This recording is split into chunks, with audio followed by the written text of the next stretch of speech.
आप ये मेरी वीडियो पूरी देखिए, इसके बाद आपको समझ में आ जाएगा कि बिहार के काराकट लोकसभा चुनाव से 2024 में कौन जीत करके आ रहा है। प्रचंड बहुमत से भारतीय जनता पार्टी, भारतीय जनतांत्रिक गठबंधन की सरकार बनेगी, इसमें कोई शक नहीं है। एनडीए के नाम पर लाइट वगैरह लगाए, गोह में लगाए, देवरा में लगाए, ये सब विकास काम किए हैं। देश में उनको पप्पू के नाम से जाना जाता है और उनके बारे में क्या बोला जाए। उनकी जब सरकार थी 9 से 14 तक, तब आप लोगों ने देखा ही था कि क्या स्थिति इस राष्ट्र में थी। विकल्प नहीं रहने के चलते हम लोग मोदी को। जी हाँ, आज मैं बिहार के काराकाट लोकसभा के ऊपर मैं बात करने जा रहा हूं। बता दें दोस्तों कि काराकाट लोकसभा बिहार के रोहतास जिले में आती है और कुछ कुछ भाग इसमें जोड़े गए हैं जो औरंगाबाद साइड के भी भाग इसमें आते हैं।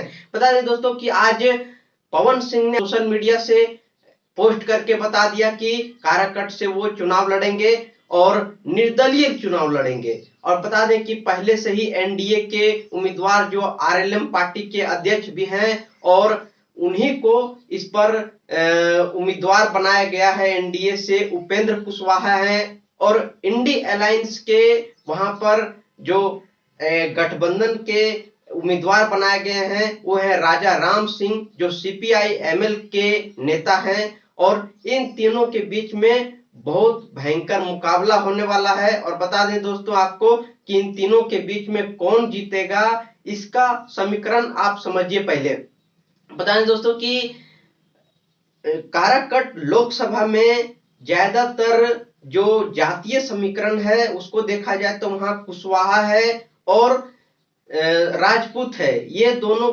समीकरण आप समझिए। अगर देखिए अभी वहां राजा राम सिंह जो सीपीआई एमएल से इंडी अलायंस के उम्मीदवार हैं और पवन सिंह ये निर्दलीय उम्मीदवार हैं जो राजपूत वोटों पर ये दबदबा बनाएंगे। उधर एक तरफ एनडीए के उम्मीदवार जो बिहार में सिर्फ एक सीट आरएलएम पार्टी को मिली हुई है और उसके अध्यक्ष जो हैं उपेंद्र कुशवाहा वो खुद ही मैदान में उतरे हुए हैं। तो देखना होगा इस खेल में कि बड़ा दिलचस्प है। लेकिन बिहार में जातीय समीकरण को ही लेकर के वोट होती है और बीजेपी सत्ता में भी है और एनडीए से ही उम्मीदवार है उपेंद्र कुशवाहा।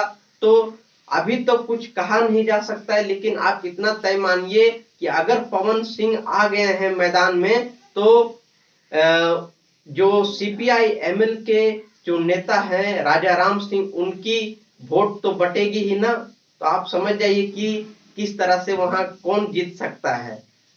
तो काराकाट लोकसभा से आज ट्विटर पर पोस्ट करके पवन सिंह बताए कि मैं निर्दलीय चुनाव लड़ना चाहता हूं और मेरी मां ने कहा था और जनता जनार्दन के लिए उन्होंने पहले भी ऐलान किया था कि मैं चुनाव लड़ना चाहूंगा और आज फाइनली ट्विटर पर बता दिया कि काराकाट लोकसभा से वो चुनाव लड़ेंगे और वो भी निर्दलीय। पता नहीं दोस्तों कि कुछ दिनों पहले ही बीजेपी के टिकट पर आसनसोल से चुनाव लड़ने जा रही थी और इसकी ऐलान भी हो गई थी। लेकिन कुछ अंदरूनी कारण के कारण पवन सिंह उसे वापस ले लिया था अपनी उम्मीदवारी और कयास ये लगाए जा रहे थे कि फिर से वो वहीं से चुनाव लड़ेंगे। लेकिन जब वहां से किसी दूसरे उम्मीदवार ने बीजेपी चुनाव मैदान में उतार दिया, इसके बाद से ये समझ गए कि मुझे अब मिलने वाली है नहीं, तो इसने अपना अब उम्मीदवारी खुद घोषित कर दिया है। और काराकाट लोकसभा से पवन सिंह चुनाव लड़ रहे हैं, उपेंद्र कुशवाहा लड़ रहे हैं और राजा राम सिंह चुनाव लड़ रहे हैं। बता दें कि राजा राम सिंह इस पर क्या कहते हैं, पहले वो सुनिए। को हटा देना चाहते हैं। आप देश में डेमोक्रेसी चाहते हैं या हिटलर का फासिज्म चाहते हैं? आप देश की खेती को किसानों के हाथ में देखना चाहते हैं या कॉरपोरेट को सौंप देना चाहते हैं? इन सवालों पर अपना मत जाहिर कीजिए। आपको विपक्षी जो हैं मोदी जी के काम पर वोट मांग रहे हैं, आप किस काम पर वोट मांगिएगा? मैंने कहा आपसे कि इन सवालों पर जनमत संग्रह हो रहा है। मोदी जी आएंगे तो देश के संविधान को बदल डालना चाहते हैं वो। उनके सांसद ने खुलेआम बोल दिया कि 400 सीट हमें इसलिए चाहिए कि संविधान को बदल डालना है। वे देश में हिटलर की विचारधारा को, फासिज्म को लाना चाहते हैं। वे देश की खेती को कॉरपोरेट को दे देना चाहते हैं और इसीलिए यह देश का चुनाव इसके खिलाफ हो रहा है। और जो लोग खेती बचाने के, लोकतंत्र बचाने के, संविधान बचाने के पक्ष में हैं, सरकारी नौकरियां चाहिए कि नहीं चाहिए, इन सवालों पर यह जनमत संग्रह है।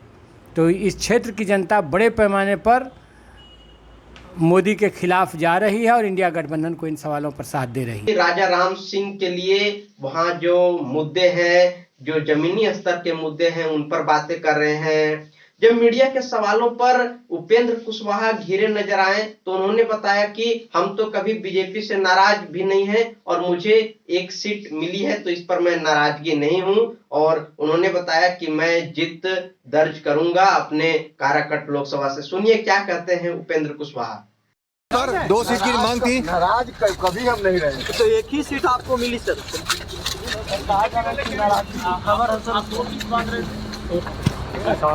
एक से खुश आप एक सीट से सर 1 सीट से खुश हैं।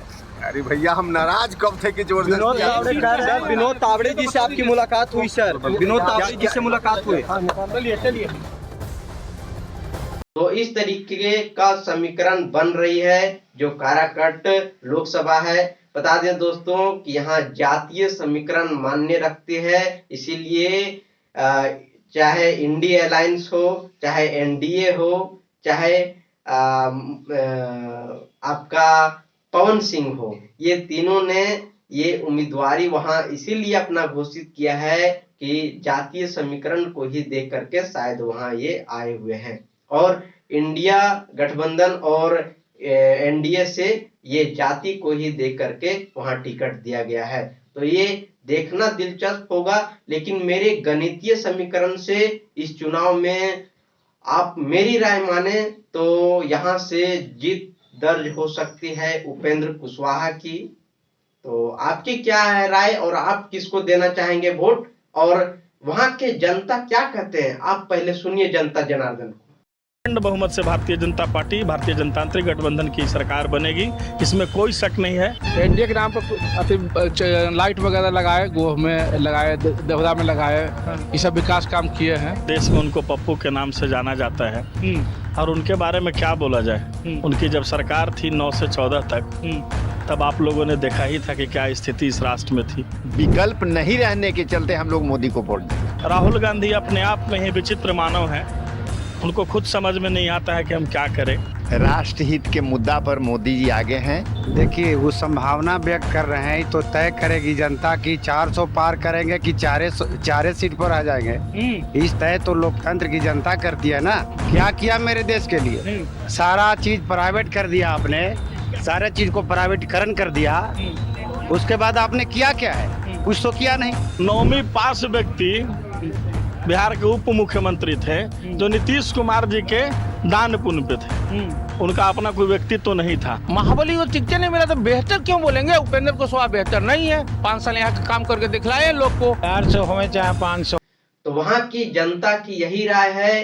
कुछ लोग का कहना है कि हम तो मोदी के ही साथ जाएंगे, कुछ लोगों का कहना है कि हम तो इंडिया अलायंस के साथ जाएंगे, और कुछ लोग जो पवन सिंह के फैन हैं उनका कहना है हम तो अपने स्टार को वोट करेंगे। तो ये रहा काराकट लोकसभा चुनाव पर ये बड़ी अपडेट जो आपको मैंने बताया। आपको क्या लगता है कि काराकट लोकसभा से कौन जीत करके आएंगे? आप हमें कमेंट के माध्यम से जरूर बताएं। Thank you so much.